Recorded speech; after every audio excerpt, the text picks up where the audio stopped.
Good afternoon, everyone. My name is Tania Hope. I am the director of the Ralph J. Bunch International Affairs Center here at Howard Frederick and Provost Dr. Anthony W. to Howard University for this conversation.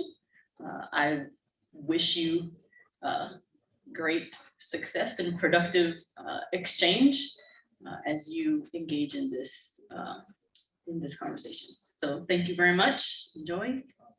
Thank you so very much, and do extend our appreciation to the Provost.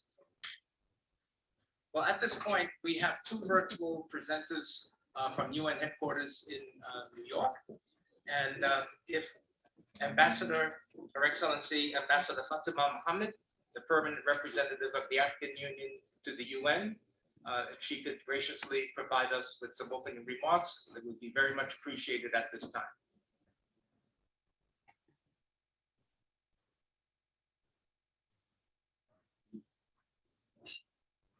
Thank you, Dr. Fareed. I'm not able to start my video. I'm not sure if you're able to see me, but I can continue without video.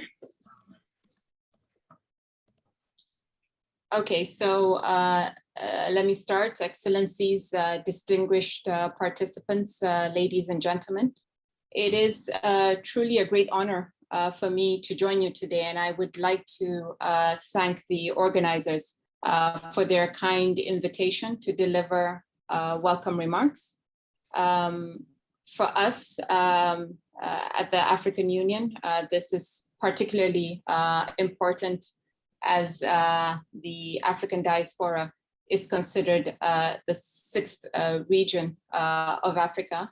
And we welcome the initiative by the coalition of organizers, particularly on this theme, expanding corridors of trade and investment between Africa, the Caribbean, and US diasporas and Latin America. The theme for this meeting is a timely one as we slowly move into recovering from the COVID-19 pandemic, but also brace ourselves for the reality of what is to come with the impact of the situation in Europe. We must therefore reflect and revisit our priorities and reimagine the future and think about how to reinvest our resources in building human and institutional capacities to achieve the resilient, inclusive, and sustainable future we want for our continent, our people, and indeed the world in a very forward-looking and strategic manner. Distinguished ladies and gentlemen, across the African continent, we face many challenges, but at the same time, we are a region of immense opportunity. While sparing you the details, let me just say that one of the major windows of opportunity is the full operationalization of the Continental Free Trade Area, which has the potential to create an integrated and competitive market of 1.3 billion people with an aggregate GDP of about $3.4 trillion US. Although we will be hearing more about this in more detail from the Secretary General of the CFTA Secretariat, His Excellency Wamkele Mene, in his keynote address, permit me to make the following brief points. First, the Continental Free Trade Area will help Africa create policy space for industrialization, economic structural transformation, and regional integration. As the global economy is in turmoil due to the COVID-19 pandemic and the current realities in Europe, the creation of the vast CFTA regional market is a major opportunity to help Africans diversify their exports, accelerate growth, and attract investments. A key element of the Continental Free Trade Area program is the development of regional values, which will promote intra-African trade in both intermediate and manufactured goods. The development of regional value chains will promote, amongst others, further development of agro-processing, mineral beneficiation, and development of pharmaceuticals and energy resources. We need at this stage to build an existing trade facilitation initiative and preferential trade treatments such as AGOA, Aid for Trade, and other policy mechanisms that enable increased trade capacity and growing manufacturing sector to create job opportunities for our teeming population. As I mentioned earlier, our approach must be forward-looking, strategic, and precise.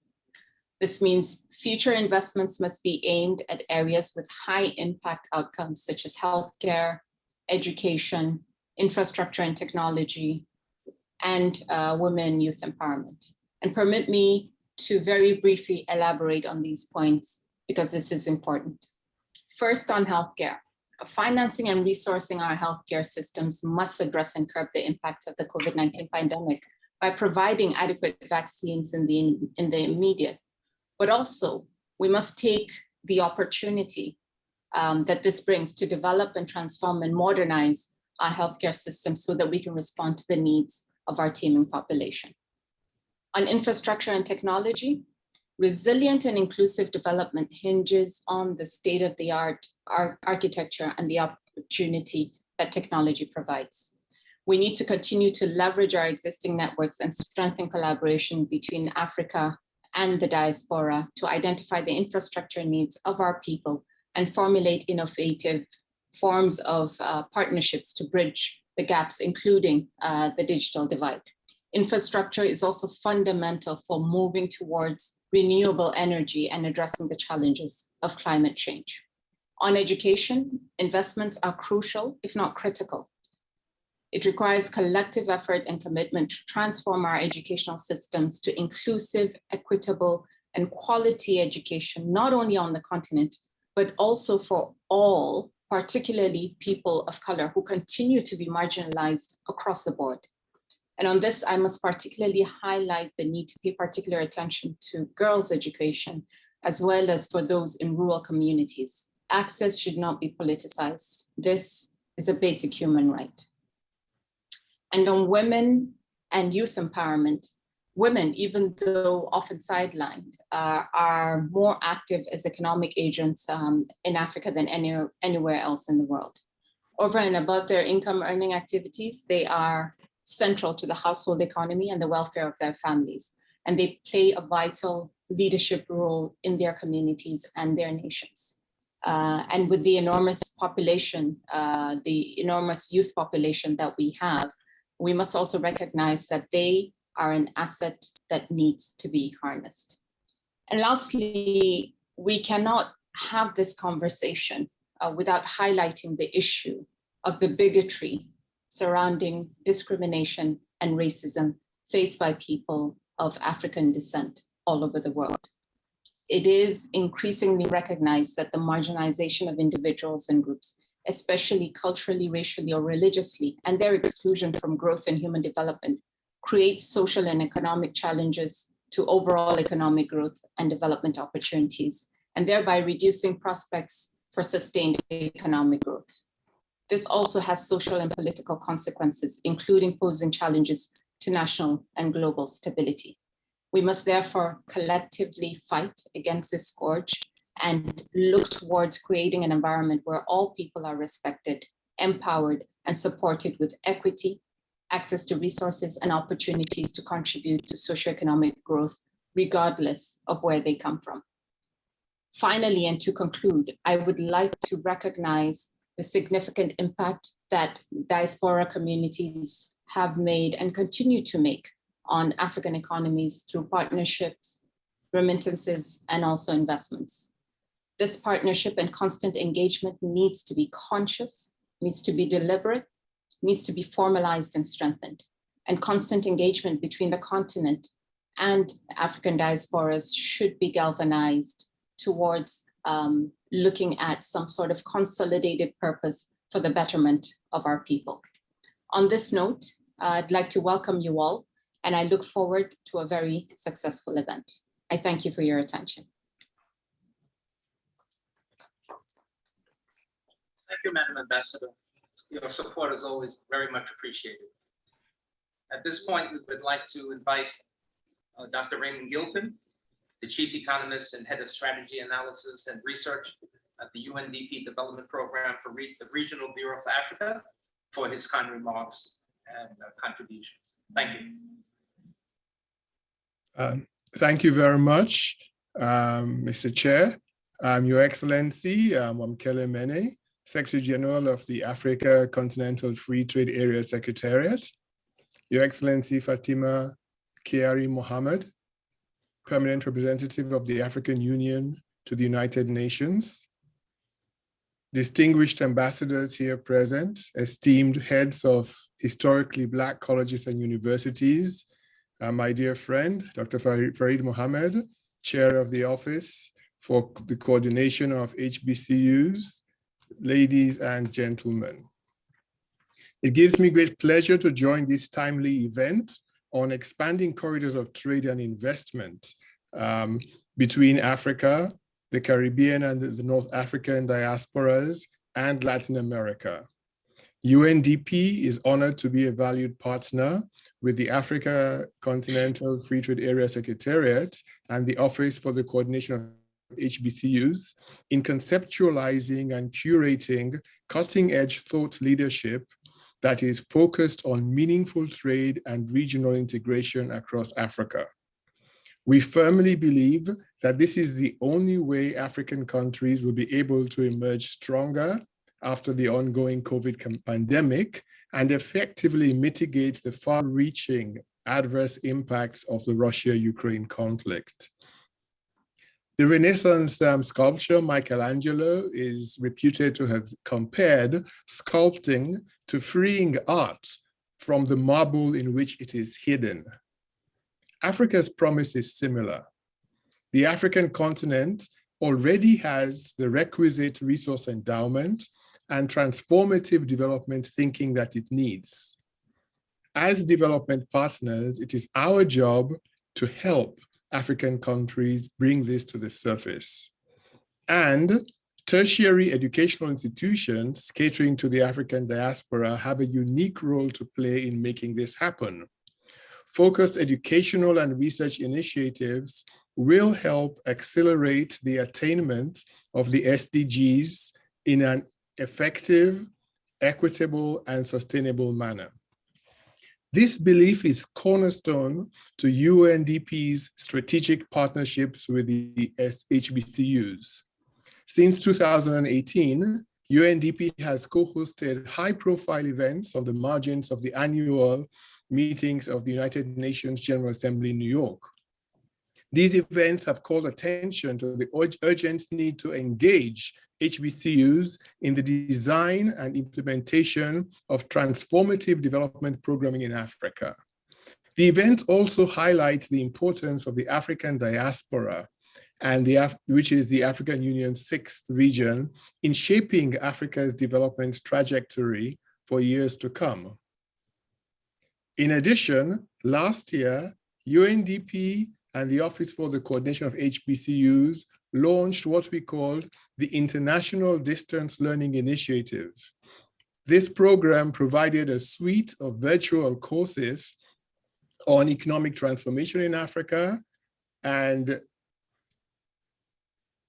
this landmark initiative equipped over 50 African professionals from 17 African countries with cutting-edge tools and training to be tomorrow's leaders and change makers. We are very grateful to Clark Atlanta University, Medgar Evers College, Texas Southern University, University of Guyana, and the University of the District of Columbia for their participation and support in this program. In spite of this progress that we have been making in our strategic partnership, much more needs to be done. It is worth noting that Africa is still lagging in terms of research capacity. While Senegal and South Africa lead the continent with over 400 researchers per million people, countries in Latin America and the Middle East average between 600 and 700. In East Asia, the number is 1,500, while in OECD countries, they have over 5,000 researchers per million people. Unlocking Africa's development intelligence code involves not just greater quantities of research and analysis, but also a qualitative change in direction. Africa needs fresh thinking on how the continent can build stronger domestic productive capacity, increase decent employment, and lead to much needed and long overdue structural economic transformation. We at UNDP recognize that the AFCFTA provides a veritable anchor for such economic transformation. Today's event is part of a growing body of work that draws attention to a simple yet profound fact. African countries are ready for the next step in their development journey, but they cannot do it alone. Enablers like the Africa Continental Free Trade Area Secretariat and partners like HBCUs are critical. And events like this one being organized today provide an excellent forum for us all to brainstorm on how we can work together to foster strong, inclusive, and sustainable socioeconomic progress by expanding corridors of trade and investment between Africa, the Caribbean and North American diasporas, and Latin America. Thank you so much for your kind attention, and I look forward to fruitful deliberations. Thank you. Thank you so very much, Frank. Your support is always very, very much appreciated. At this point, just in terms of trying to be as flexible as possible and to also maximize the possibility of input from this collective discussion, I will take the presumption, if you don't mind, just making a few brief introductory remarks, and then I would like to invite many of the distinguished dignitaries here represented from various agencies before His Excellency gives his formal presentation to make any goodwill comments they would choose to, and then we can perhaps open the floor to questions and answers, if that's okay. Is that agreeable? Okay, with that having been said, Your Excellency, Secretary General Wangele Mene, Howard University President Dr. Wayne Frederick, Provost and Chief Academic Officer Anthony Wuther, Dr. Krista Johnson, Director of Howard University Center for African Studies, Mr. Nigel Salina, Coordinator of the Coalition of Organizations Working in Support of the African Continental Free Trade Area, Your Excellencies, representing various entities within the United Nations, your respective regional bodies, private and public sector representatives, the HBCU and PBI community, Howard University student body, and all protocols observed. On behalf of the Office of HBCU Development and International Cooperation, the Global Business Leadership Forum, and the Coalition of Organizations committed to work in collaboration with the African Union and the African Continental Free Trade Area Secretariat, it's our distinct pleasure and honor to welcome everyone to the Center for African Studies at Howard University. We thank everyone for joining us this afternoon. Again, we welcome all of you who are with us in person and those who are joining us virtually. The Center for African Studies serves as a hub that supports and enhances African-related teaching and research. It is fitting that we are at this center in the hallowed halls of Howard University for this important forum. Howard University is a beacon of hope and inspiration for so many. It has produced leaders from the four corners of the world. We thank Dr. Anthony Wuther, the Provost and Chief Academic Officer for Howard University, for gracing us and having his representatives provide us with welcome remarks. And we thank all of those who made this possible. It is evident that greater collaboration, partnership, engagement, and cooperation is needed among Africa and the Americas. There are deep ties between Africa and the diaspora that go back for centuries, and there is no better time than now to strengthen these ties through meaningful and sustainable relationships. Our theme today is expanding corridors of trade and investment between Africa, the Caribbean, the North American diasporas, and Latin America. There are existing relationships between and among these various regions. However, ours is a clarion call for not only the expansion of these relationships, but also the strengthening of ties between our respective regions to create corridors of trade, commerce, industry, and education. In the academic sector, we have already established an extremely productive memorandum of understanding and partnership with UNDP Africa. Among many scheduled joint activities, which are designed to help further implement UN Agenda 2030, an inaugural IDLI, or International Distance Learning Project, was established in the summer of 2021, as Raymond just alluded to or mentioned. We had African students representing 17 countries take virtual courses with 4 HBCUs and the University of Guyana. This summer, we hope to expand and include 16 participating historically Black colleges and universities, and predominantly Black institutions of higher education, or PBIs, serving several hundred African registrants. Therefore, we hope today's discussion create bridges of opportunities that we can build upon based on our shared history. What we need is strengthening of existing relationships. As today's conference themes imply, we need to build new corridors of opportunity with all hands on deck. We need the political, social, educational, and corporate forces supporting this for maximum success. As will be provided in today's closing comments by Neljo Salina, we're hoping to achieve 3 main objectives today. We don't expect to finalize this today, however, but we would like to start the process. 1 is to establish and create a global forum of leaders later this May of this year. 2, the establishment of multi-stakeholders task force to work on this initiative. And finally, a future African Americans Summit.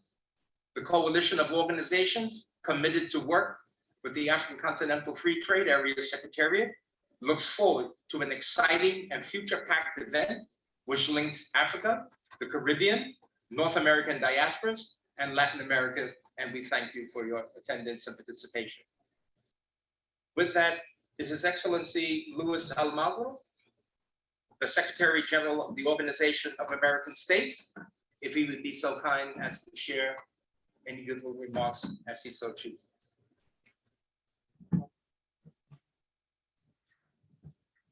Can you come to the podium, please? Come to the podium. Thank you. Thank you.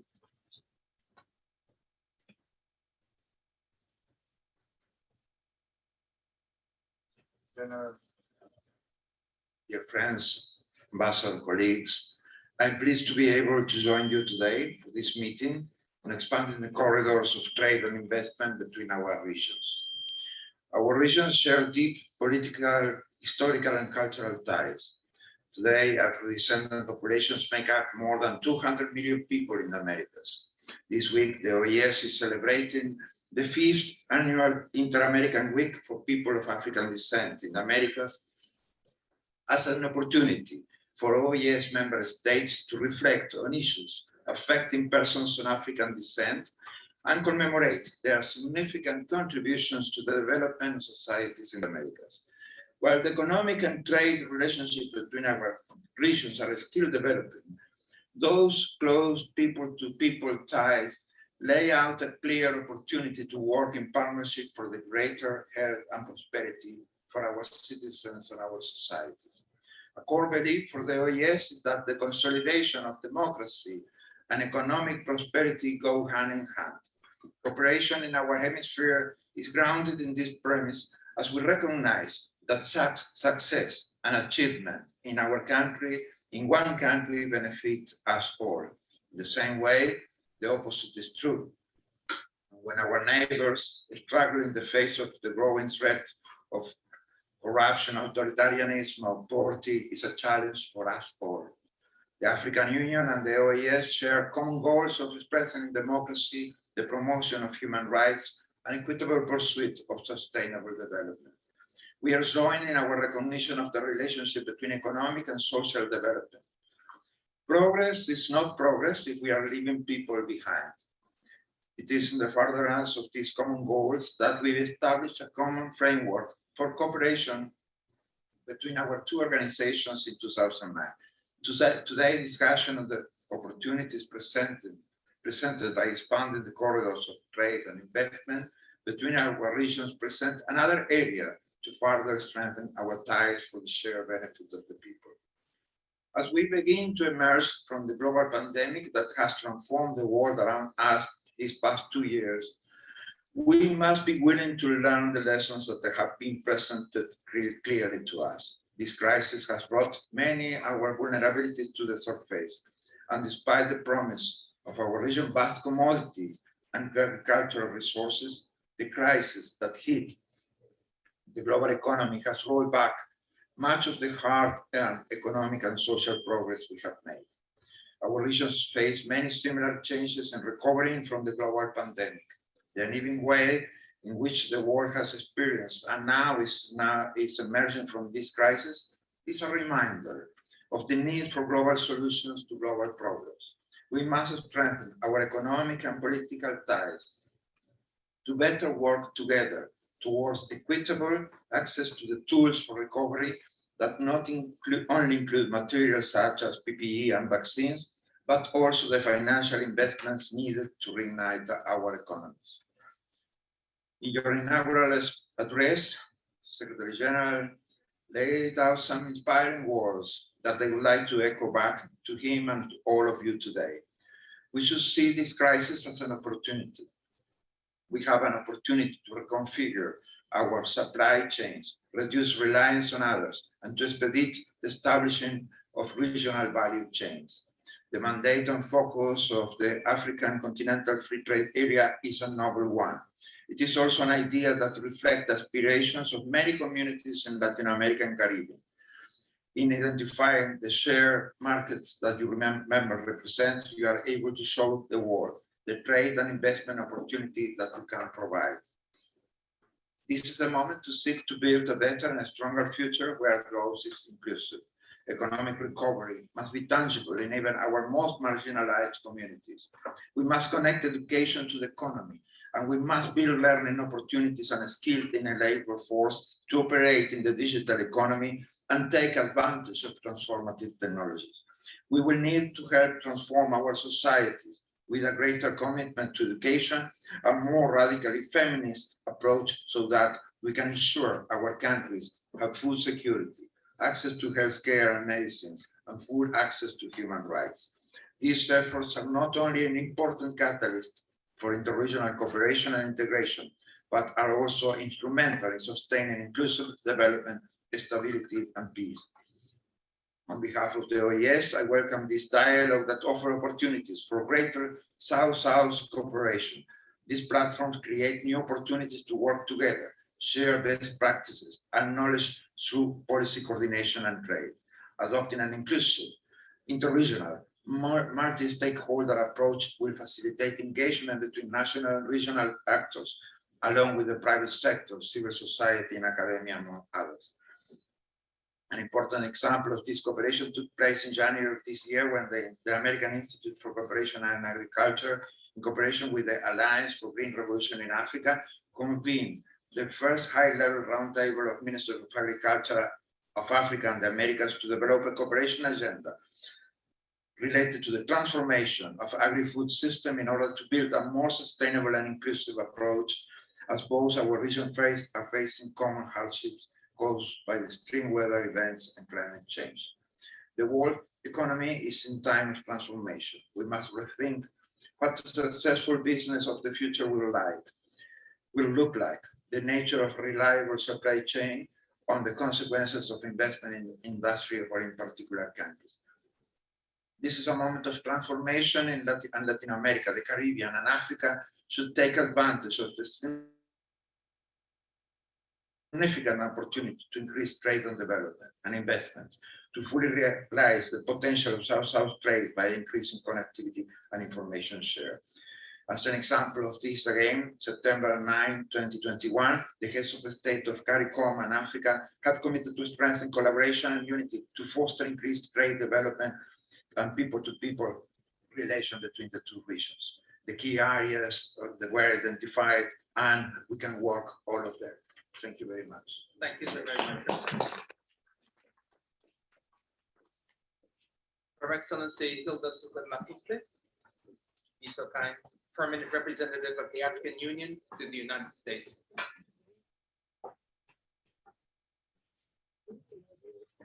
This will be followed by His Excellency's presentation.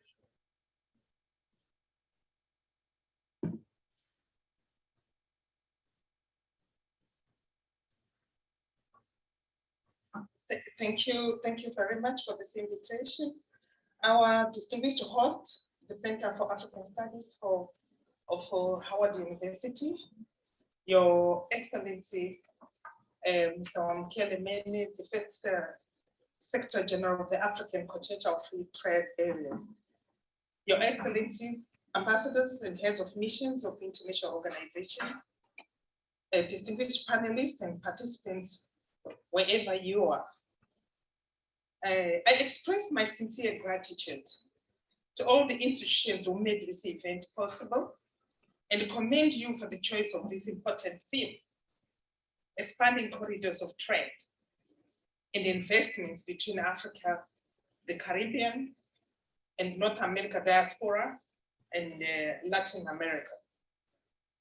I would thank in particular Howard University and its Center for African Studies, a hub of knowledge, production, and the promotion of our shared values and destiny.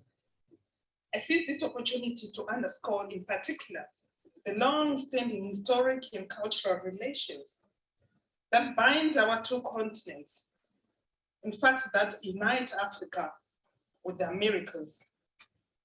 Yes, all stars are aligned to take these relations to a strategic level of engagement. The visit of H.E. Wamkele Mene, that comes immediately after the visit of H.E. Musa Faki Muhammad, chairperson of the African Union Commission, to Washington, D.C. 2 weeks ago, is a strong testimony of our high-level diplomatic engagement and the reinvigoration of our cooperation in all areas of shared interests, particularly trade and investment.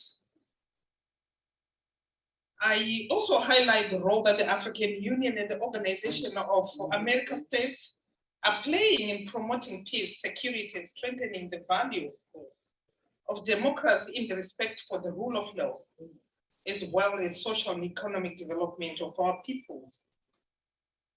We share also the same commitment to the multilateral system, with strong and effective regional organizations at its core. In 2019, the Permanent Council of the Organization of American States commemorated the Day of Remembrance for the victims of slavery and transatlantic slave trade, which was held March 25th, 2019. It is a reminder of the valuable contributions of people of African descent to all spheres of the Americas. Ladies and gentlemen, our diaspora plays an instrumental role in broadening and deepening our long-standing historic and cultural relations. I commend His Excellency, our Secretary General, for his leadership and commitment to support us in this journey. The African Union, which I have the distinct honor to represent in the US, is truly committed to the enhancement of these relations and to strengthening the participation of our diaspora and their economic contribution to the development of our beloved continent. I stand ready to work with each one of you to achieve this noble objective. It's time to tell our own story by doing and increase our footprint from the continent of Africa into the Americas. I thank you very much for listening. Thank you so very much. By way of compressed introduction so that we can take full advantage of the time, His Excellency Wamkele Mene was elected by the 33rd Ordinary Session of the Assembly of Heads of State and Government of the African Union to the position of Secretary General, Continental Free Trade Area Secretariat. Prior to his being elected Secretary General of the African Continental Free Trade Area Secretariat, he served as Chief Director, African Economic Relations at the Department of Trade and Industry of South Africa. In this role, he was South Africa's chief trade negotiator in the AFC-FTA and tripartite FTA negotiations. During his tenure as chief negotiator, South Africa ratified both the AFC-CTA and the tripartite FTAs. Prior to assuming his position, His Excellency Wamkele occupied the position of Director, International Trade Law and Investment Law at the Department of Trade and Industry, a role in which he was principal legal counsel on international trade law and international investment law. Certainly, there is much more that speaks to this resume, but without any further ado, I give you His Excellency Wamkele. Thank you.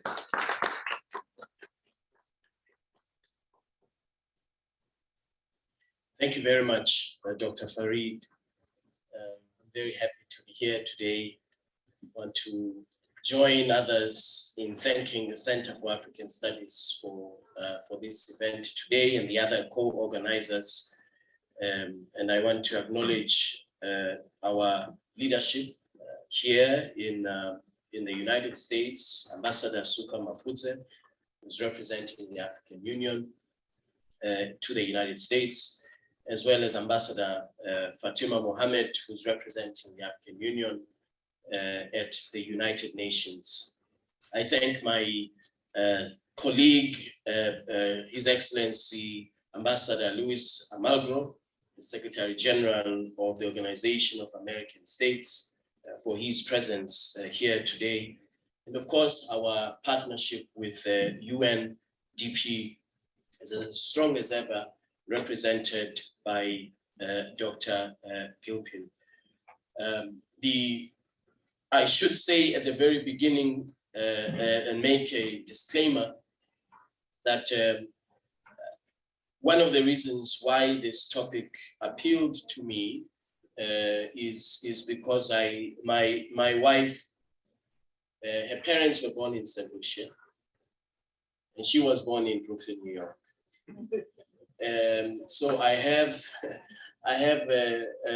not only a political duty, but I also have a family duty to the Caribbean region and the North American region, the diaspora in particular. And so it is a great pleasure for me to be here to talk about how we can move beyond just aspirations about the relationship between the Caribbean, North America, and Africa from a trade and investment point of view. This discussion is timely. I believe, as I've just noted, that we have to move beyond emotional aspirations, which are important. We have to move beyond the historical ties, which again are the foundation of our relationship, and take our relationship to a much, much higher level from a trade and economic point of view. And so the AFCFTA comes at a very critical time when we are starting this conversation. Africa's continental integration, as we all know, started with the Organization of African Unity. And the founding mothers and fathers of the Organization of African Unity, way back in May 1963, had a very, very simple vision. And that vision was, how do we liberate our continent from colonialism? And I believe that they achieved that objective with the defeat of apartheid in South Africa. What continues to be a challenge is, how do we integrate our continent from the point of view of trade and investment? This, for many, many years, this objective has evaded us. For many, many years, because of the legacy of colonialism, because of balkanization of our continent, we now have, we now contribute, we rather trade amongst ourselves. Intra-African trade is very low, 18%. And that's largely because of the shallowness of industrial capacity on our continent, smallness of national economies, fragmentation of our economies, and the continued over-reliance, as I've noted before, on the export of primary commodities, primarily, primarily to countries in Europe. If you look at the trade patterns of the African continent and how these trade patterns have developed over time, we trade more with Europe than we trade with Caribbean countries, than we trade with amongst ourselves as the African continent. And that's one of the reasons the AFCFTA exists today, is to dismantle this colonial model of the economy, of Africa's economy that we've inherited, and to dismantle within Africa trade patterns that once again were designed to advance colonialism. If you look, a very simple example, if you take today any infrastructure, whether it is railway or ports, as a legacy of colonialism, all our railway links are designed to go from a mine, from extracting minerals to the port, and from the port to Europe. This has been the legacy of colonialism and the infrastructure that we inherited. Of course, as Africans, I think we have to do more to reverse this pattern of trade. We have to do more to dismantle this pattern of trade. And that's why the AFCFTA is so critical. Our continent contributes to about 2.1% to global trade and output, about 3% to global GDP, and yet we are 17% of the global population.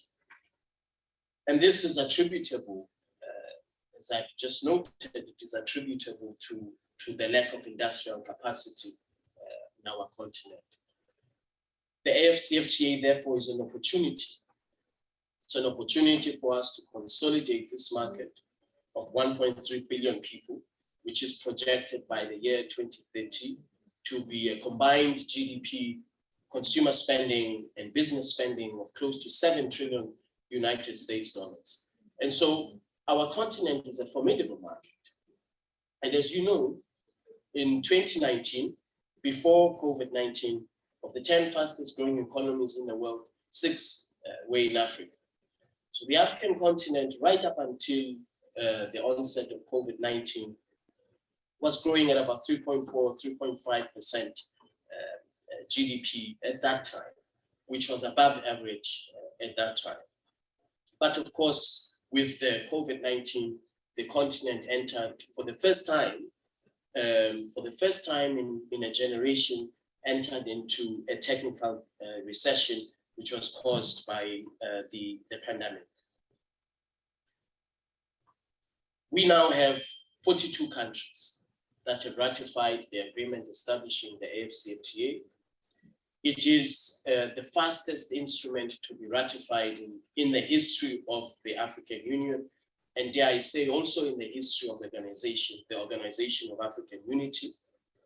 And this is largely because of the leadership of our heads of states, who understand that if our continent is to be globally competitive and regionally competitive, we have to consolidate this market of 1.3 billion people and ensure that we position Africa for global competitiveness in 20 to 30 years' time.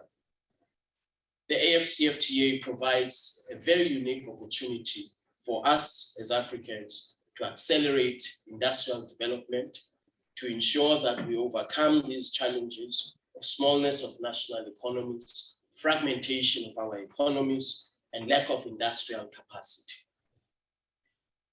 We, through the establishment of the AFCFTA, our heads of states have committed that we will leverage the AFCFTA to make sure that we accelerate industrial development and value-added production as we trade across borders on our continent. I'm very happy to inform you and report to you that even in the middle of an unprecedented pandemic, the African Continental Free Trade Area, its implementation has been accelerated. As I've just noted, 42 countries are now state parties to the agreement. We have an expansive agenda, a very high level ambition agenda of trade integration, even in areas that previously have been very, very difficult to achieve consensus in negotiations. For example, the area of rules of origin, we now have 87.7% convergence on rules of origin, which from a trade and investment point of view means that over all of the traded products, and according to the World Customs Organization harmonized system, there are over 6,000 products that are traded in the world. We now have convergence on 87%, which presents Africa with an opportunity to say we have a single rule book for trade and investment. When you think about it, before the AfCFTA came into existence, entered into force, if you wanted as an investor, let's take automotive sector, if you wanted to invest in West Africa and in East Africa and Southern Africa, you were subject to 3-4 different regimes for rules of origin for making a vehicle, for manufacturing a vehicle. This, of course, has been a very significant constraint to growth and investment on our continent. But today, because we have convergence on 87% of rules of origin, and we are going to soon reach 100% convergence, it means that an investor can invest in Nigeria, in Kenya, in Malawi, in Tunisia, and know with a high degree of predictability and certainty, and know what local content rules apply, rules of origin, as we call them in trade speak, so that they can ensure that their investments throughout the continent are predictable and the certainty of the market that they are investing. It's quite remarkable when you think about it.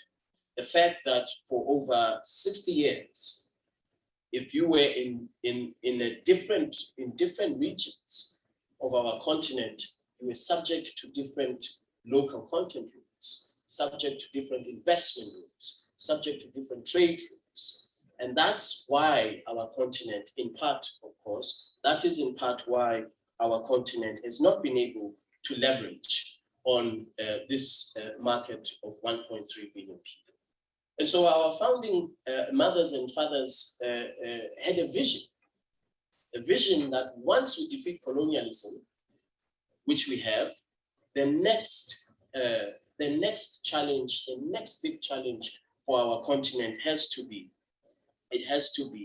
a market that is integrated, an economy that is integrated, so that we're able to see economies of scale. We can attract investments as a continent, and we can be globally competitive as other parts of the world, such as India and China, that are similarly situated in terms of population. And I do believe that in 20 to 30 years' time, our continent will be as globally competitive. Where we apply the AfCFTA aggressively, it will set us, it will position the continent for global competitiveness in 20 to 30 years' time, particularly from the point of view of manufacturing, the point of view of establishment of value chains and productive capacity. So we've established the legal foundation, the legal construct for an integrated market. But that's not where it ends. We know from the experience of others that a trade agreement doesn't implement itself, that you have to do more than just putting in one room, convening lawyers, trade lawyers like me. You have to do more. You have to introduce tools that will make the trade agreement resonate with the population, that will ensure that the trade agreement is inclusive, both in country and across countries that are at differentials in levels of economic development. And you have to introduce all of these tools to make sure that there are shared benefits from a trade agreement, particularly in the context of the African continent, where we have disparities in levels of economic development. You have countries in one extreme with a GDP per capita of $110. On the opposite extreme, you have a country with a GDP per capita of $25,000. And so we have to redouble our efforts if we want to see the benefits of this agreement, and we have to introduce the appropriate tools to reach the objectives that we have set for ourselves. Let me just mention some of those tools that are critical to making this trade agreement work. First, we have, as I mentioned earlier, fragmentation from the end of colonialism. This fragmentation has led to 42 currencies. If you want to trade today between Ghana and Kenya, you have to use a third currency. I will not mention the name of that third currency, but you have to use a third currency. So you convert the Ghanaian cedi to this third currency. You transact with your counterparty in Kenya. Your counterparty receives this third currency. They then have to convert it to the dollar. I'm sorry, to the Kenyan shilling. I've just given it. They then have to convert to the Kenyan shilling. And this costs the African continent $5 billion annually. So we've quantified that this is how much this fragmentation costs our continent annually. What we don't know, what we have not been able to quantify, is how much does this fragmentation cost our continent in terms of global competitiveness, efficiency, access of small medium enterprises to trade, the cost of trade. We have not been able to quantify that. And so we have introduced the Pan-African Payments and Settlement System with our strategic partner, Afrexim Bank.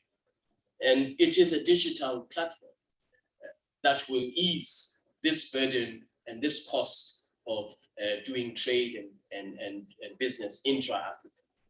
You will now be able to engage on this digital platform and trade in your local currency with a counterparty who will also be able to trade with you in their local currency. The second tool that we have introduced is a strategy for development of value chains. We've identified 4 priority value chains: the automotive sector, the pharmaceutical sector, the agriculture sector, and transport and logistics as immediate sectors that can drive Africa's industrialization, that can enable Africa to fundamentally restructure our economy over the next 20 to 30 years. Of course, this is not the sum total of Africa's sectors and sectors of interest, but we believe that when we leverage the African continental free trade area in these specific value chains, the projections that we have made is that we've made that in about 10 years' time, we will be able to create 750,000 jobs and contribute about $11 billion to Africa's economy. We're also introducing a digital platform for trade, Africa Trade Gateway, which will connect small medium enterprises across the African continent in a very practical way. It will provide information, due diligence information about the counterparty that you are intending to trade with, as well as information related to customs procedures that are required for you to trade. The other important tool is a framework for inclusivity, a framework for how we make sure that a trade agreement benefits everybody, not just the large corporations on our continent, but as I've mentioned, small medium enterprises, young entrepreneurs. And I'm proud that the partnership that we have with UNDP through that partnership, we have developed a memorandum of understanding for how we can take concrete steps to ensure that we have a trade agreement that works not for the elite, not for large corporate Africa, which of course will benefit, and it is important, but that we have a trade agreement that will benefit young Africans, small medium enterprises that are led by women. I keep emphasizing small medium enterprises because on our continent, small medium enterprises contribute close to 60% of Africa's GDP and employ over 450 million people, mainly women and young people.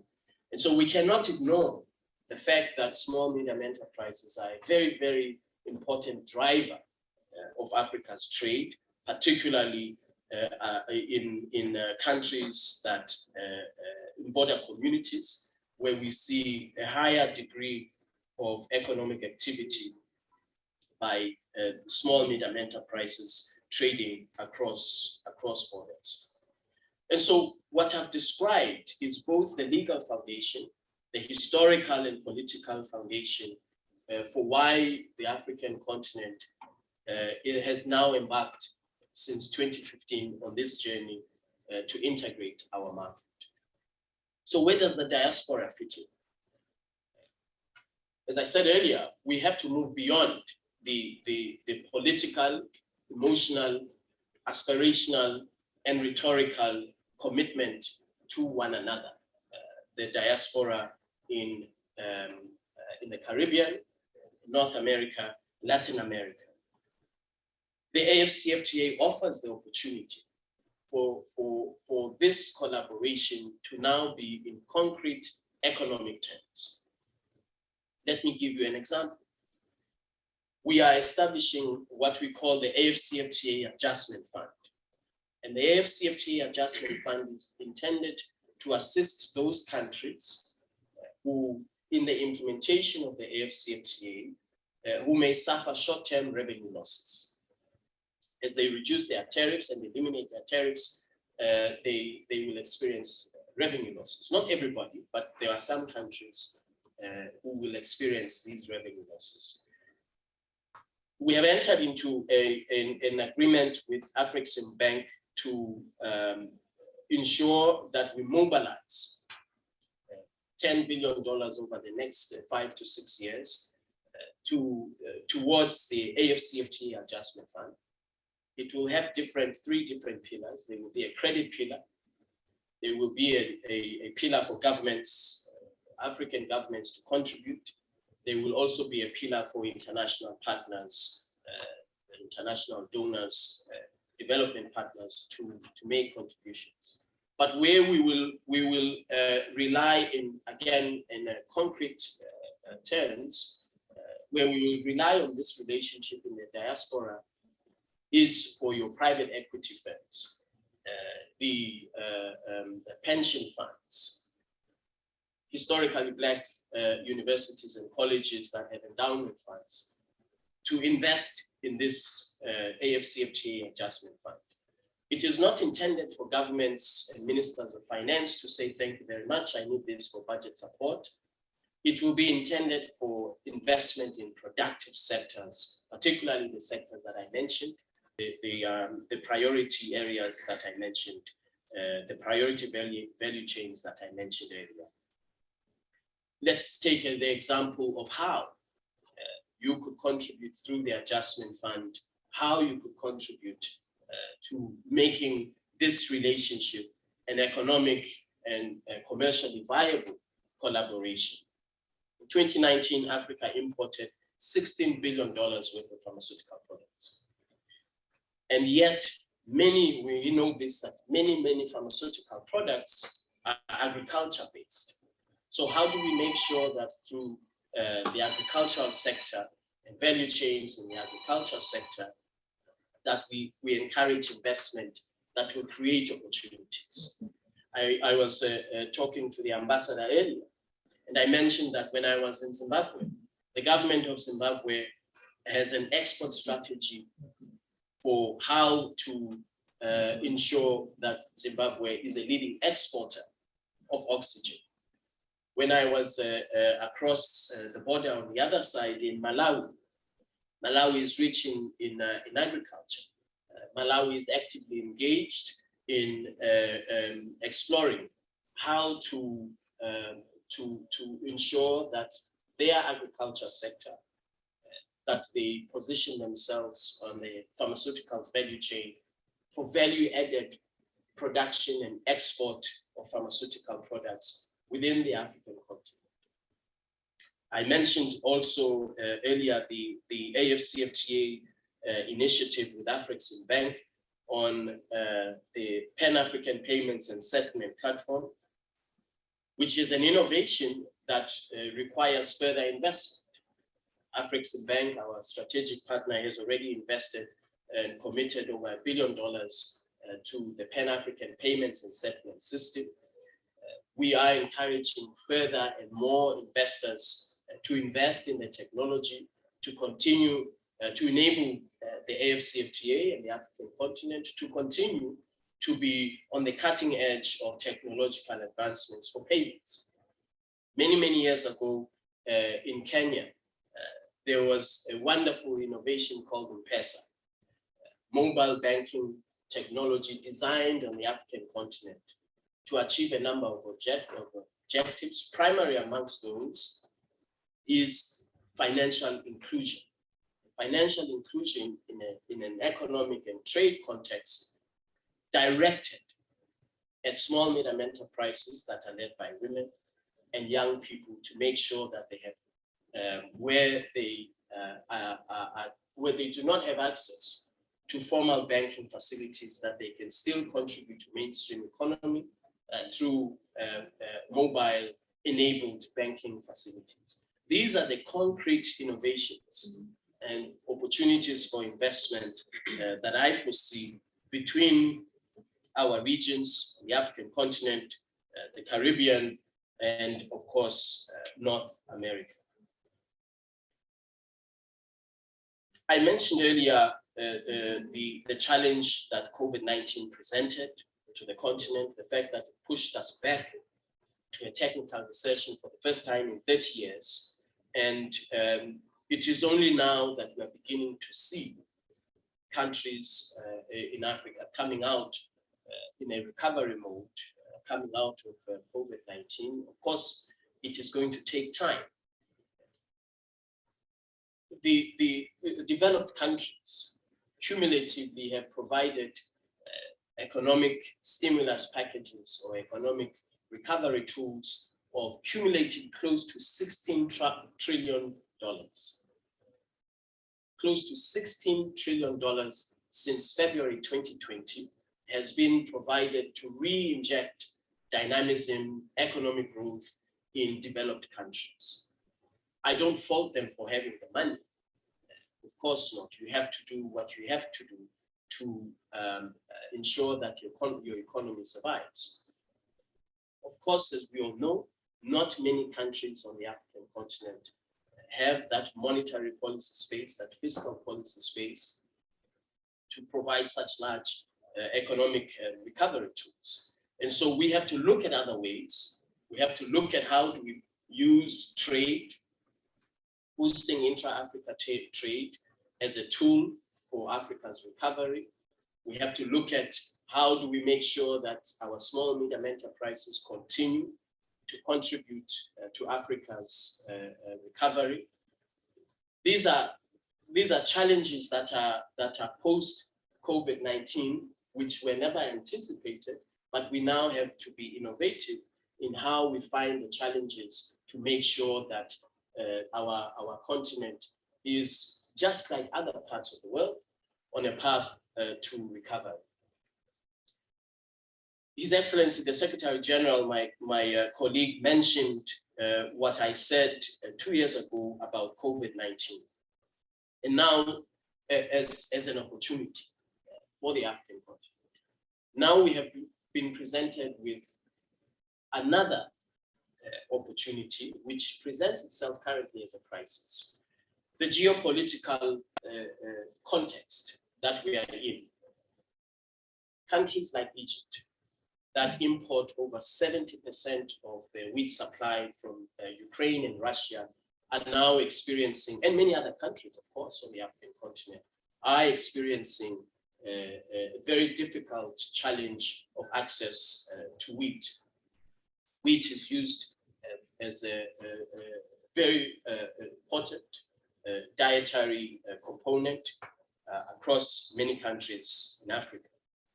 And so this challenge of a new challenge of the geopolitical context, which has placed our continent on the face of it in a very difficult situation where our imports of wheat are now significantly reduced. It is actually an opportunity, because in the reconfiguration of the world, as the world enters into a new era, there's a significant opportunity in my mind for the African continent to position itself from an economic point of view, to position ourselves within this complexity of geopolitics, this complexity of how these geopolitical tensions, how they impact on the state of the global economy, which of course itself has an impact on the African continent. And so on the face of it, it is a crisis for Africa as a net food importer. But in the long term, it should compel us to think in the long term, how do we use this crisis to position our continent for food sustainability, food security, establishing our own, as a continent, our own supply chain, not only for agricultural products, but as I mentioned, also for pharmaceuticals, for the automotive sector, and others. So what I'm suggesting to you is that the AFCFTA is not just a trade instrument. It's not just a trade agreement. We have to look beyond that. We have to look at how do we use the AFCFTA as a tool for advancing integration on the African continent, advancing Africa's economic development objectives, and then of course, advancing beyond aspirations, beyond rhetoric, beyond emotions, advancing trade and investment relations between the African continent and the Caribbean, and of course, the diaspora here in North America. We are in discussions now with Afreximbank about having a first of its kind. This is coming now from the summit that Dr. Farid mentioned, the summit of African and Caribbean heads of states. We will arrange the first of its kind, a trade and investment forum between African countries and Caribbean countries to once again to go beyond the rhetoric and to find a concrete action plan for how we accelerate and boost trade and investment on both directions between the African countries, Caribbean countries, and of course, other parts of the world where the diaspora exists. It is remarkable how sometimes we overlook the opportunities that we have. As I mentioned earlier, the African continent is a market that is going to soon be a market of $7 trillion United States dollars. That presents opportunities for countries in the Caribbean to diversify their export markets away from the traditional partners, offers an opportunity for creating a new avenue for supply chains so that we become more self-sufficient in the next 10 to 20 to 30 years time, and rely on ourselves and rely less on others for trade and investment to ensure that we are globally competitive as regions together and individually. And so let me end where I started, I started by saying that my parents-in-law are from St. Lucia. And so I have a duty to make sure that we improve this relationship, not only because of my family circumstances, but also because I think it's a very important historical objective, political objective that we have to live up to. It's also because my wife and my son were born here. And so for the diaspora in North America, I equally have a duty to make sure that we work together to build a very, very strong partnership for trade and investment. And so I want to thank everybody, and in particular, I want to thank Nigel for the initiative and for inviting me today. Dr. Farid, thank you very much for hosting me. Thank you very much. Given your time, would you feel comfortable taking a few questions, or you can stay seated? Which is your preference? I can take them from. Okay. I'm going to ask Dr. Joanne Rowe, who's the Dean of the School of Business at the College at City University of New York. She will help facilitate any questions first, starting with those of us present, and then we will invite questions from the virtual audience. Any comments that will be coming from the floor? If not, any observations? Well, first I want to say I'm indebted to your parents-in-law. The Medgar Evers College, City University of New York is in Brooklyn, where there is the largest number of Caribbeans outside of the Caribbean. And at Medgar Evers College, we are mostly predominantly Caribbean descent. So we have a vested interest in seeing some kind of change in the trade pattern that is long going on to the disadvantage of those in the diaspora. I was so excited by your comments because you said we can become independent. There's large dollars, well, I say dollars, but there's a large economic development funds in Africa. I can say that, you know, I spent some time and I worked with, and I'm currently working with one of the groups in Zanzibar. And there is a large group of women and youth in cooperatives who start businesses. However, scaling of the businesses is where they have issues, and that's where you get the true economic development. So I hope that you have questions for His Excellency, because I got a real charge out of him saying, going beyond the rhetoric. We have had rhetoric for years and years and years about trade and the diaspora. And now it appears that there are real tools, real interests, and real collaborations of the presidents sitting down together and actually going together and saying, what can we do? How can we work together among ourselves to increase trade in our own region instead of the leakages always going out, because the system was built that way. And so now how we can change it. So I know you have some questions. I think there might be some from the virtual audience. Is there a means of better yet, if Nigel can perhaps be invited to participate and make some comments, and then perhaps at his end, since part of this virtual process is being coordinated from the Trinidad Tobago. So Farid, are you all hearing me? Yes, we can hear you. Okay, great. So thank you, Excellencies, for your great speeches, very well articulated. What I would like to do is invite Ian John and also John Eleuterio. Ian is the CEO of the largest tech company in the Caribbean. And Your Excellency, Ian has a great idea for a trade platform.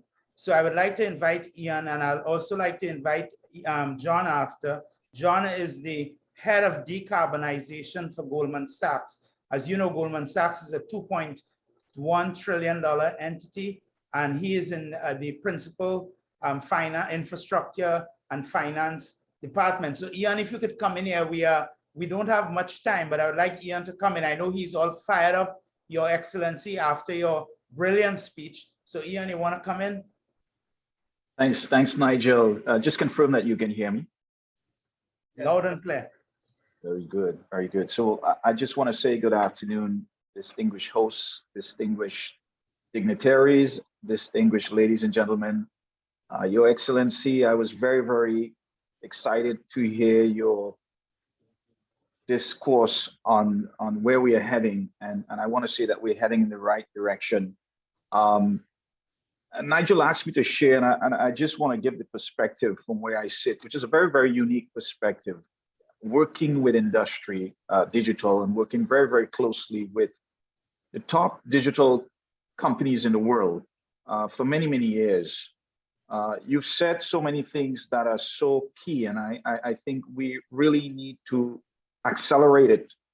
More importantly, while the pandemic impacted all of our countries negatively, and we can go on about the impact of poverty and recession and unemployment and the declining GDP that we all face, and we're still trying to recover from that, there is another reality that was being created during the pandemic. And I want to put it at this forum for us to really digest the reality of it. While the pandemic was happening, the world increased its wealth. The world increased its wealth to $500 billion. The top 10 billionaires in the United States increased their wealth by 62%. And that's $1.8 trillion. 10 persons were able to increase their wealth. I'm not going to call their names. You can do the research. But in essence, in 2020, we had a very different reality where we saw an increase of 600 billionaires in the year of the pandemic. And now that we are post-pandemic, we are creating, and I say we, but really the world is creating a billionaire every 17 hours. And I think we need to do some research and see if we're creating any of those billionaires in our economies, in our countries. I put this to you because what this means is there is a new economic model. There is a new economic model. There are new rules of generating wealth and creating wealth. And so therefore, we cannot continue to play by the same rules, just as you say, Your Excellency, because those rules were given to us, handed down to us, so that we would continue to increase the wealth of those who gave us the rules. So in reality, what has happened is the rules-based world order as we know it has changed. And it changed before the conflict in Europe, but digital has forced that change. And there are new wealth that is being created. And we have to be able to find a way to tap in to those new rules, but we also have to create rules for ourselves that will benefit our markets, our countries, and by extension, our peoples.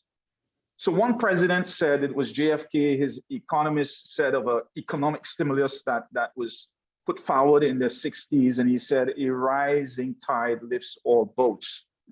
And I want to put to this esteemed audience this evening that digital is that rising tide that will lift all boats. So Your Excellency, how do you integrate the 1.3 billion people in Africa?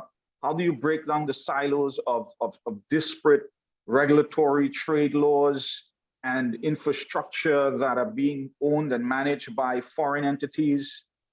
You said it with the tools. Digital is one of that tools that can bring us together and unite us and create new rules and new outcomes, new levels of efficiencies, new level of competitiveness, and allow us to tap into the exponential. And 1.3 million plus the Caribbean, plus the diaspora in North America and Latin America is exponential. So this is an exciting time, and we need to get beyond the rhetoric. So there are 3 ingredients that we will need for the future to be successful. And those 3 ingredients are the same ingredients that these billionaires have been exercising and utilizing at their disposal over the last several years during the pandemic. Number 1 is digital. Break the barriers, invest in digital, which means investing in new education, new curricula, investing in people, new skills, retooling, reskilling our people. Number 2 is data. the new oil, understanding that data and how we use data, how we harness data will be able to give us new outcomes, new products, new realities, new productivity levels, and even create new markets for us. Just data, just IP, just intelligent information. And number three, which is very important, is the ability to be agile. And so being able to change, being able to adjust. You talk about the food crisis that is upon us and many countries because of what's going on in Europe. How can we pivot? How can we address those issues and create the opportunities out of it very, very quickly? So those three elements are the key. And so I'm very excited because I've seen where you've shared the framework of having the exchange, having the investment platform, having the trade platform. And so I'm saying that we need to explode it, we need to accelerate it, and we need to get to action in a very, very short space of time. Nigel? Thank you so much, Ian. Thank you for sharing. Excellency, any comments? And then John will come in for a brief while. Thank you very much for those comments. Well, I think the opportunity in digital is again has been reinforced by the pandemic. We now know that that people visit their pharmacies, their physicians remotely, that they access digital pharmacies, that in many countries, at least on the African continent, economic activity did continue through digital enabled mobile banking platforms. And what really is interesting for the African continent is that when it comes to digitization and digitalization, both these two phenomena, we don't have the legacy challenges that others may have. So we can leapfrog. And I will give you an example. When I was in Kenya, I always mention this example. There are farmers of cut flour. The farmers of cut flour use their smartphones and digital platforms to access global markets of roses or cut flour in Europe. So you have somebody in a village in Kenya who's using digital tools to engage in the global economy. It's quite striking, the possibilities that digitalization and digitization that they present and that they offer. And as I say, this has been placed on the fore by the COVID-19 pandemic. We are working very actively in this area because I agree entirely with what you are saying, that digital is the new driver of economic development, and Africa is very uniquely positioned to benefit from that. That is why we have started amongst the 55 countries, we have started negotiating a protocol of digital trade. We don't call it e-commerce because we find that limiting. We call it the protocol of digital trade, which will establish the market in an integrated sense, which will create set rules and disciplines for how big tech will participate in that market. It is going to be a comprehensive tool that includes a range of different disciplines and will cut across different sectors of digitization. One area in which I believe Africa can be competitive in is, for example, in the area of data processing and data management. There is absolutely no reason why the African continent cannot be as competitive as Ireland in data management processing. We have to have the right regulatory framework to encourage that, to enhance that. I believe it's possible through this digital trade, that protocol that we have started negotiating. I agree once again entirely that we have to be adaptable to the circumstances. That is why the crisis, the geopolitical crisis that we see now, it should compel us to think more creatively about how we improve our own sustainability as and self-sufficiency as regions, particularly from the point of view of imports from the rest of the world. How do we make sure that we are sustainable in the long term? The productive data for me is a key driver of productive capacity and competitiveness. And I believe that this is where we're going to see a transformative impact in respect of Africa's competitiveness in many, many years to come, provided we have the appropriate regulatory framework that will improve and enhance investment in these areas. So that would be my reaction. Thank you. Thank you so much. Thank you so much, Your Excellency. I just want to invite John Eleuterio, from Goldman Sachs, to come in here just briefly to share some thoughts. John is the head of decarbonization and work in the principal infrastructure and finance division of Goldman Sachs. John?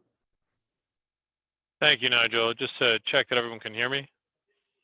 Loud and clear. Yeah, great. It's a pleasure and an honor to be able to participate. So I thank you for allowing me to listen in. Given we're at the close, I definitely don't want to take up time from appropriate closing comments, but I agree with so many of the points here, and there's so many additional conversations to be had. But if we just focus on one topic to add to the table of discussion of the growing trend from energy transition, I've spent time in various parts of my career throughout Africa, Latin America, and the Caribbean. One of the biggest opportunities in front of the region right now is looking at the energy transition as an opportunity set for those regions, for the people there, from the perspective of three aspects. One is it provides and affords an energy transition to more distributed generation, which does tie into data and distributed power and broadband. On the backs of that, the transition to telehealth and teleeducation are unique. These all tie into a couple of strong revenue opportunities for these regions. So the world, you can say the Western markets have created the carbon problem in many ways. And now as they look to secure biofuels, alternative fuels, as well as carbon offsets, they're going to be looking towards the African continent. They're going to be looking towards Latin America. They're going to be looking towards the Caribbean for solutions. So those solutions come from smart deployment of capital across offset programs on the forestry side, on the agricultural side, and deployment of best-in-class practices on sustainable fertilizer, sustainable food practices, and sustainable investment in those communities. So very much so, I think of it as an opportunity to bring investment dollars back into the continent from foreign companies and foreign investors who are desperately in need and will only become more in need as they find their ability to achieve their net zero targets to be near impossible. They're going to have to secure investments across the region, and those investments are in local communities, are in sustainable practices and sustainable farming and agriculture, which will be a localized economy benefit, but also the ability to generate offsets and revenue opportunities for the African countries. There are many, many projects in different countries going on today, but I think there needs to be a very strong view of not repeating the cycle of and sorry to say this, but getting exploited and being, selling these opportunities too cheaply, right? And making sure that the revenue of the practice and the revenue of these offsets is coming back into the continent and being recycled into the economies. So I think there's a lot of opportunity around energy transition, around decarbonization globally, and I think Africa, Latin America, and the Caribbean are going to play a central role in that. And I think there needs to be a lot of communication of best-in-class practices across the region to make sure that you don't see the traders and the big companies come in and buying these offsets on the cheap, if you will. and making plenty of money in the market, in the Western markets on them. I think it's an opportunity to generate external capital in a very smart way by deploying many practices that you've been doing for centuries. But the world can generate revenue on that now. So I'll pause on that, Nigel, because there's so many other topics to talk about, but I know we're at the close. Thank you, John. So I'll hand it over or unless Your Excellency, you wanted to respond to that, I'll hand it over to Fareed, and then Fareed, I will just do the close as you had asked me to. I think Dr. Terry was just making a quick statement. I just want to say this has been very informative, and kudos, man. Kudos. Let's make this stuff work. All right. Okay. So I'm Dr. Terry from Morgan State. I'm sorry for the others there. Take care. No problem. So I'm going to be very, very quick here. I'll do it in less than 3 minutes. So I want to state a few things, Your Excellencies. First of all, I just want to acknowledge the Anthony Philip Spencer, our ambassador, His Excellency, from the ambassador from Trinidad and Tobago to the US. And we also have Ambassador Kitten Matthews, who is all the way in Kazakhstan. It's now 4 p.m. in Kazakhstan, who stayed up to be part of the deliberations here today. She's from, ambassador is all the way from South Africa, representing 4 countries, ambassador to 4 countries in that region. So a few things I just wanted to state very quickly. So Ambassador, I agree with you 100% that that what we need to do is to move from rhetoric to action. And we in Trinidad and Tobago in the energy sector, we have done a remarkable job in terms of developing our energy sector. So what I would like to do, or what I would like to suggest we do, is to look at ways that we could look at that model and see how it could be duplicated. So that's one part. In addition to that, we also have the tech vocational schools. We have a very dynamic manufacturing sector, and that is in Trinidad, but you have other countries in the diaspora, including the US and also Latin America, where we could certainly look at partnerships. We have the areas of technology. Liz, who is on the call here together with John, they've been working with the government of South Africa to build a new city in South Africa. And that is something that definitely could be duplicated in other parts of the continent. Right now, we have put together a team with Dr. Raymond Terry and also Fareed, and we're working on clinical trials for Africa and the Caribbean. And that I don't want to go into the details of that. There are also many other areas, education. We have people here from, or professionals from Silicon Valley, so we can look at opportunities there. But there are 3 concrete things I said to Fareed I wanted to get out of this. One is we have an event coming up in May where we would like to invite the Vice President of the US and a few heads of state, together with His Excellency Wamkele Mene, and also all excellencies who are here, including Excellency Amalgro, so that we could work on that event that will be a precursor to Africa America Summit. So I think that is something that we certainly want to look at. Also to put together a working group. So 3 things: the event in May, the summit, the working group. We are receiving very soon in Trinidad a team of investors from the US, African American investors like Robert Stewart, Robert Smith, etc. And Ambassador, His Excellency Wamkele Mene, I would like to extend an invitation for you to be part of that team that will, or investors who will be coming to the Caribbean. So there are a number of other things, but I don't want to go into to take us too much longer. It's 6:05. We have to respect everybody's time, and also the fact that Fareed has a flight to catch. So thank you all. Thanks everyone. Thanks excellencies. Thanks everyone for joining. This has been a great session and the start of many more to come.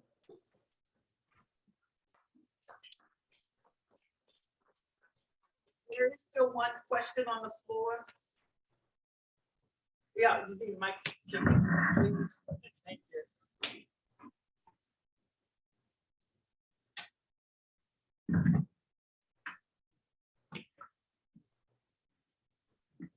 Let me be very fast. But first, let me say I'm Steve Landon. My only claim to fame is I just became 80. And I started many years ago in trade policy. In fact, I started when they started the European Union, back or European Economic Community, the EC, back in 1968, I believe. And the hero in those days was John Monet, who you may know as a hero of World War II started off. When you hear Robin Kelly speak, this is the John Monet of the future. Two, we have to move to older people cannot run the world. We're sitting there with somebody, I'm not trying to be political, but somebody who sits in Moscow and somehow thinks he's living in the days of the Caesar. You have to rebuild the Russian Empire. He's living with NATO, and I mean, I don't know anybody in the United States who's looking forward to marching into Moscow and taking it over. I don't know where he lives. Young people have the values of social media. They know what the things are. And again, with Rob Kelly, and what we heard today was, hey guys, there's something called free trade agreements. They've been around forever. We know what they are. We're working on them. We're going to make this work for the people. We're going to include all these things, energy, climate, you name it, it's in there. Monetary union, God, the Europeans spent 50 years doing it. He's already has it going. So my strongest recommendation, and why it's such a pleasure to be at Howard University, where so much of this started, for people who, as they say, were probably treated next to Indians the worst in our country. I won't go beyond that, simply say that. And so we were started here, and young people and your academic institutions, which you have described, if we could take what Ron Kelly knows, which isn't the political view, is technical knowledge, put it together, focus on getting this thing going and off, we will be in a great place. So thank Howard University for letting Ron Kelly speak here. Thank Mike Borough of Brooklyn for allowing his family to start there, and so on. I wanted to take Ron Kelly a couple of years ago to Rockaway Beach. I'm still trying to do that, so we're gonna do that one day. But seriously, this has been an unbelievably solid event, and I'm so happy I got here. And I hope this Zoom from this meeting, YouTube, becomes viral. That's your job. Thank you very much. Any last words? Well, let me just thank Steve for the kind words to me, and again to thank Howard University for hosting us today. I do believe that, as I said repeatedly, I do believe that we are now at a phase where we have to move beyond the rhetoric and gear up to concrete action. I think it's an opportunity. The point that Stephen is making is an opportunity that we can demonstrate that trade agreements can work for everybody, not just for large corporations, which is important. Large corporations should benefit, but we have a unique opportunity to demonstrate that we have a trade agreement that can be inclusive.